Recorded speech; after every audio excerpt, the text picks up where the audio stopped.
शहीद भगतसिंग सुखदेव राजगुरू यांच्या स्मृतिदिनानिमित्त प्रतिवर्षाप्रमाणे यंदाही संभाजी आरमारच्या वतीने मानवंदना देण्यात आली। 23 मार्च 1931 या दिवशी सशस्त्र क्रांती लढा उभारून ब्रिटिशांना दणका देणारे शहीद भगतसिंग सुखदेव राजगुरू या महान सेनानींना ब्रिटिश सरकारनं फाशीची शिक्षा दिली होती। भारतीय स्वातंत्र्य लढ्यातील सर्वोच्च त्याग करणाऱ्या या क्रांतीवीरांना प्रतिवर्षाप्रमाणे यंदाही संभाजी आरमारच्या वतीनं मानवंदना देण्यात आली। भारत माता की जय, वंदे मातरम, इन्कलाब जिंदाबाद, शहीद जवान अमर रहे या जयघोषात संभाजी आरमारचे संस्थापक अध्यक्ष श्रीकांत डांगे यांच्या हस्ते पुष्पहार अर्पण करून शहीदांना अभिवादन करण्यात आलं।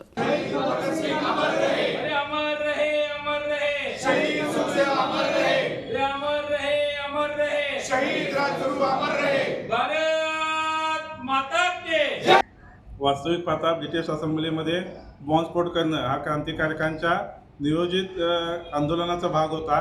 या बॉम्बस्फोटाच्या माध्यमातून ब्रिटिश सरकारच्या कंटाळा बसवणारे आंदोलन त्यांनी हाती घेतलं। शहीद भगतसिंग सुखदेव राजगुरू या क्रांतिवीरांनी हसत हसत प्राणाचं बलिदान केलं। ब्रिटिश सरकारला वाटलं होतं की या बलिदानानंतर भारतीय जनता घाबरेल, मात्र शहीद भगतसिंगांच्या या बलिदानानंतर हजारो क्रांतिकारक नाही तर लाखो क्रांतिकारक तयार झाले आणि त्यांनी ब्रिटिशांना सळोकी पळस कडून सोडलं। केवळ अहिंसेच्या माध्यमातून सत्याग्रहातून भारताला स्वातंत्र्य मिळालेलं नाही, तर भगतसिंगांच्या सशस्त्र क्रांती लढ्याचा देखील यामध्ये मोठा सहभाग आहे।